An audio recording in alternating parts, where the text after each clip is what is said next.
Баршаңызға қайырлы күн, менің құрметті көрермендері. Мен сіздермен бүгін кезекті тапсырыстарымның бірі пломбир тортының рецептімен бөліскелі отырмын. Бұл торт өте дәмді, өте керемет шығатын торттардың бірі. Сондықтан менімен бірге видеоның соңына дейін тамашалаңыздар. Ең алдымен жұмыртқамды дайындап алдым, және де осылай бөлме температурасындағы еріп тұрған сары май қажет. Менде рецепт бойынша 2 жұмыртқа, бірақ 4 алдым, себебі кішкене биіктеу торт жасауым керек болып тұр. Құрғақ заттардың барлығын бірінші қосып алып, бөлек араластырып қоямын. Какаоны міндетті түрде електен өткізіп аламыз. Себебі кейбір какаолардың құрамында домалақ түйдектелген біріккен какаолар болады, сондықтан да ол пісірген кезде қамырға кедергі жасайды. Осылай барлығын түгел араластырып аламын. Енді жұмыртқамды әбден көпіргенше миксерлеп аламын. Бұл қамырдың құрамына қант қосудың қажеті жоқ, себебі бұл қамырдың құрамында онсыз да сгущенкасы бар. Сонымен ақ қоржық өзі тәтті болып шығады. Әбден көпіргенше араластырып аламын. Оны көпірді. Енді осы тұста еріп тұрған сары майымды құямын. Сары май 82%-ден жоғары, жақсы сапалы сары май болу керек. Енді үстінен ақ сгущенкамызды саламыз.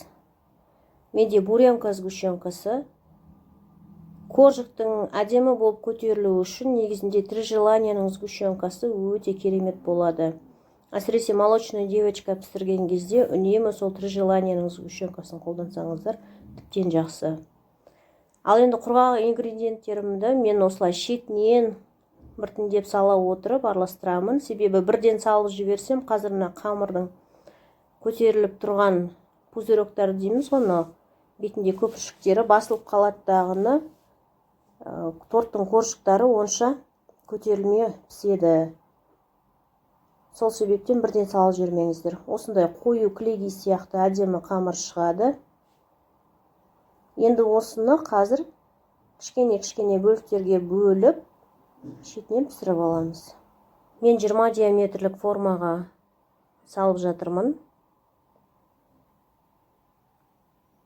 Қазір піскеннен кейін бұны 18-ге өлшеп кесіп аламын. Қамырды бірден барлығын түгел құйып пісіре салуға болмайды, себебі құрамында сгущенкасы бар қамырлар әрқашанда ауыр, тығыз келеді. Сондықтан да ортасы піспей қалады. Сол үшін міндетті түрде осылай кезекпен шетінен жайып отырып пісіреміз.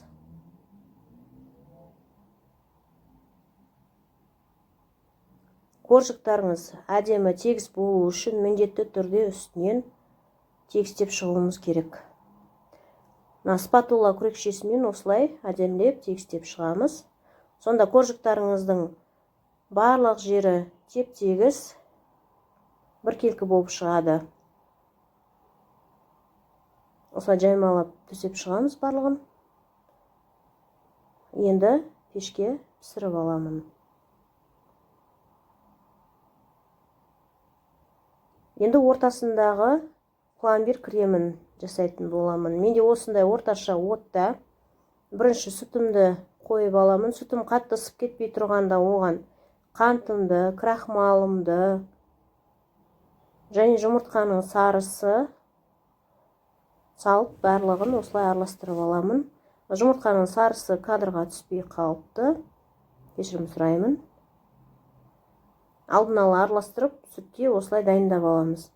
Жұмыртқаның сарысын бірден ыстық сүтке салуға болмайды. Ол мұздай болып тұрған кезде салу керек, себебі ол пісіп кетеді. Осылай крем әбден қоюланғанша осылай тоқтатпай қайта-қайта араластырып тұру қажет. Себебі асты күйіп тез жабысып қалады. Және бір ескертетін жайт, осы қайнатпалы кремде ыдыстың асты қалың болу керек. Жұқа ыдыста, түбі жұқа ыдысқа қайнатуға болмайды, себебі ол тез күйіп кетеді. Қайнамай жатып, піспей жатып күйіп кетеді. Мен енді газымды өшірдім дағыны. Қайнап болған кремнің үстіне сары май қосып араластырып жібердім. Міне осындай әдемі болып крем шығады. Осыны басқа ыдысқа құйып аударып алсаңыздар да болады. Не болмаса осы тұрған ыдысында да өстіп міндетті түрде беті қаязып құрғап кетпес үшін пакетпен не болмаса қақпағымен жапсаңыздар болады. Негізінде пакет дұрысырақ.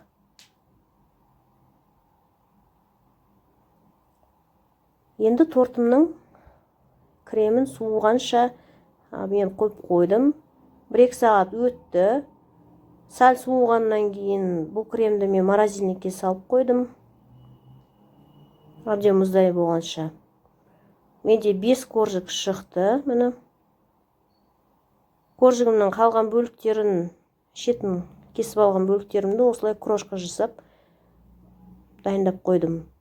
Енді мынау сливки менің холодильниктен қазір ғана шықты.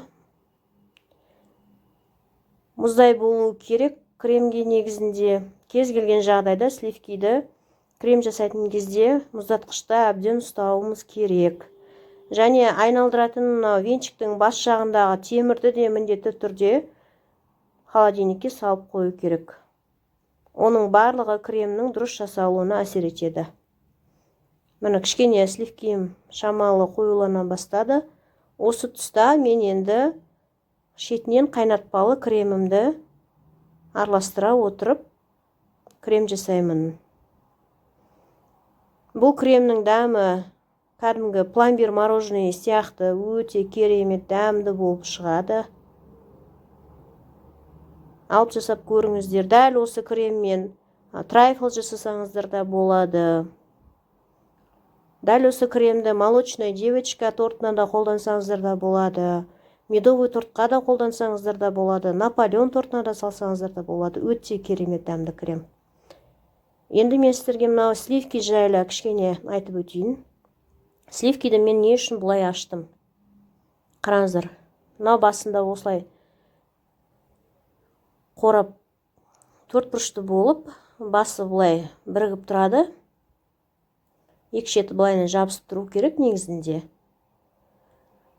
Ал енді мен бұны осылай ашқан себебім, мынау бас жағындағы клейкидің, сливкидің құрамындағы қоюының бәрі осы бас жағына жиналып қалады.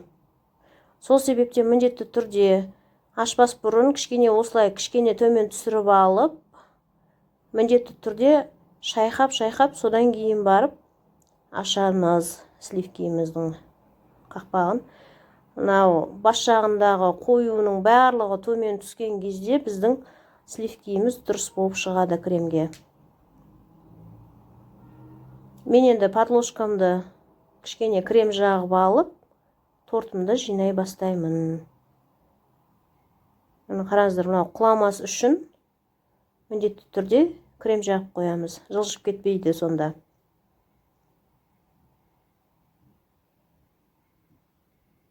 Енді қараңыздар, мына крем кішкене сұйықтау. Сол себептен қазір мен сіздерге көрсетемін. Бұл кремді толығымен барлығына түгелдей жақпаймыз.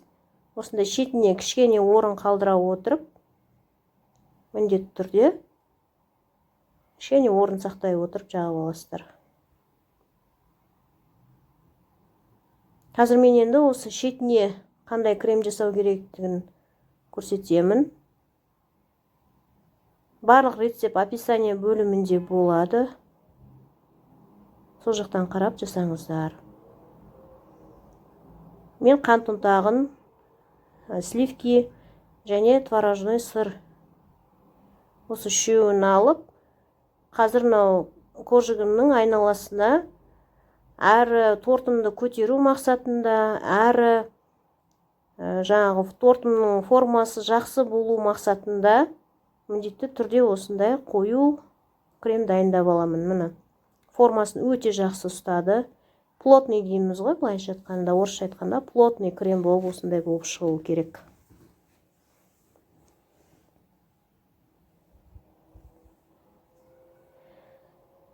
Енді мен осыны айналасына құйып шығамын. Және ортасына қазір бағанағы тортымның шетінен кесіп алған коржықтарымды салып шығамын. Ортасына басқа да жеміс-жидектер салсаңыздар болады, бірақ естеріңізде болсын, тортқа ешқашанда мұздатылған, не болмаса суы ағып тұрған сұйық затты салмаңыздар. Үгітілген шоколад салуға болады, не болмаса осындай құрғақ заттардан салсаңыздар кішкене жақсырақ болады. Себебі жақын арадағы торт болмаса, өздеріңізге жасайтын торт болса бола береді кішкене сұйықтау затты салуға. Ал бірақ тапсырысқа жасаған тортта ол мысалға қандай жағдайда барады, жылжып кетуі мүмкін, сырғып кетуі мүмкін. Сол себептен еңбегіңіздің барлығы далаға кетпес үшін торттың ортасына, әсіресе тапсырыс жасайтын кезде ешқашан сұйық я болмаса өте жұмсақ зат қолданбаңыздар. Ешнәрсе салмай-ақ тортты да биік етіп жасай салсаңыздар да болады. Болмаса дәл осылай мен сияқты шетіндегі кесілген бөліктерін крошкалап алып, осылай салып жасап берсеңіздер де болады. Бұл креммен бірге сіңіп кеткен кезде ешқандай білінбейді да, кәдімгі торттың өзінің бөлігі сияқты болып бірігіп кетеді. Міне дәл осындай кезекпен ары қарай тортты жинай бересіздер. Сосын міндетті түрде коржикті қойған кезде бет жағын аударып жіберіп саласыздар. Себебі астыңғы жағы коржиктің кішкене тегістеу болып келеді. Қанша жерден тегіс пісірдім дегенмен астыңғы жағы әлдеқайда тегіс болып келеді. Сол үшін тортты жинаған кезде міндетті түрде осындай бет жағын астыға қарай төңкеріп салыңыздар. Міне мен тортымды жинап болдым. Енді қалған кремнің шетіне кішкене жағып тегістеп жіберемін. Енді осы тортымды мен қазір шетін шамалы тегістеп болған соң міндетті түрде холодильникке қойып қоямын. Тоңазытқышта біраз 1-2 сағат тұру керек. Себебі торт қазір өте жұмсақ болғандықтан, кремнің барлығы бөлме температурасында еріп тұрғандықтан формасын дұрыс ұстамай қисайып кетеді. Сол себептен формасын дұрыс ұстату үшін міндетті түрде тоңазытқышқа салып қоямыз. Егер де менің видеоларым ұнап жатса сіздерге, егер де жаңадан келіп қарап жатқан болсаңыз, міндетті түрде тіркеле кетіңіз. Себебі сіздердің әрқайсыларыңыз тіркелген сайын менің шабытым ашыла береді. Келесі видеоға деген менің ойым, идеям көбейе береді. Сол себептен сіздердің қолдауларыңызды сұраймын. Және де тіркеліп кеткен адамдар үшін өте көп рахмет айтамын. Міне мен тортымның барлығын тегістеп болдым. Мынау кондитерлік дүкендерде сатылатын ацетатная пленка деп аталынады. Осындай қалыңдау салафанмен осылай қаптап қойсаңыздар, торттарыңыздың шет-шетінің барлығы тегістеледі. Сол кезде тортты черновой вариант дейміз қазір. Черновой вариантын 1-2 рет жасап болғаннан кейін ең соңғы финишный вариантта тортымыз керемет болып тегіс болып шығады. Бұл енді торттың ең сыртқы қаптайтын кремі, обтягивающий крем дейміз. Бөлме температурасында осында еріп тұрған сары май 82%-дан жоғары болу керек. Масленкова дегенді қолданамын кейде, болмаса президент майын қолдансаңыздар да болады. Сапасы жоғары сары май болу керек. Ол спред болмау керек. Болмаса маргарин болмау керек. Міндетті түрде сары май қолдану керек. Өйткені спред пен маргариннен дұрыс крем шықпайды. Ал мына сары майдан формасын жақсы ұстайтын крем болып шығады. Менің тортым 4-5 сағат тоңазытқышта тұрды. Әбден формасына келді, міне қатайып шықты. Мен қазір бірінші тағы да черновой вариантын кремін жағып шығамын. Ол бағанағы ішкі бөлігіне жаққан, шетіне жағып шыққан кремнен артылған кремді осындай тағы да бір рет черновой вариант жасап жағып шығамын.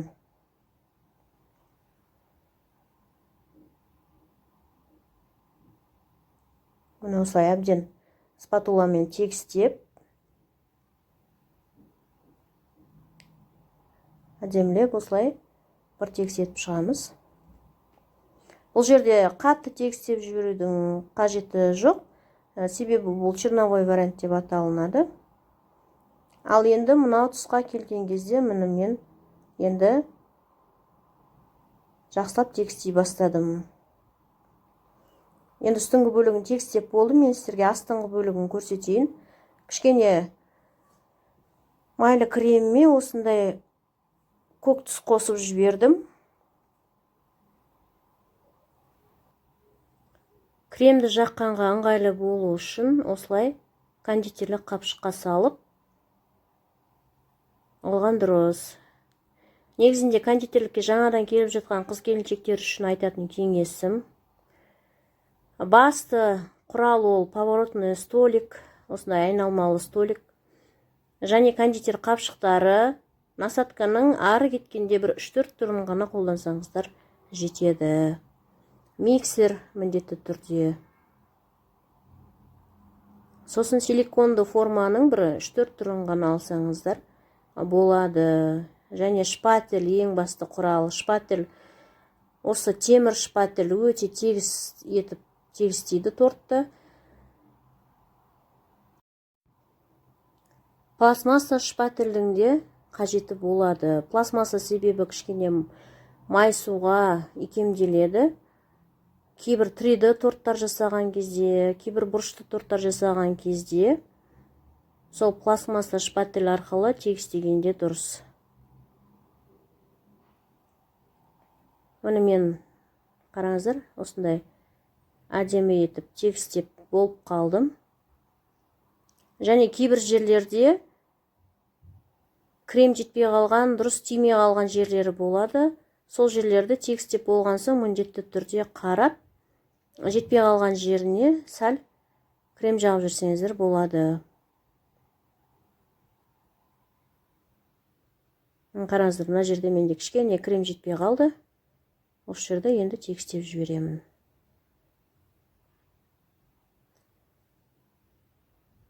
Бүгінгі түсірілім мен үшін негізінде ұзақ болды, бірақ сіздерге барынша өзімнің бар білген біліміммен бөлісуге тырыстым. Мына қараңыздар, менде осындай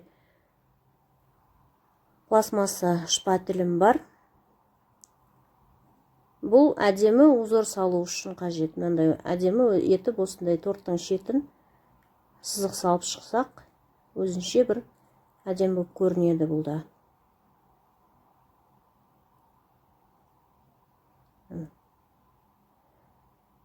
Енді мен қалған көк кремімді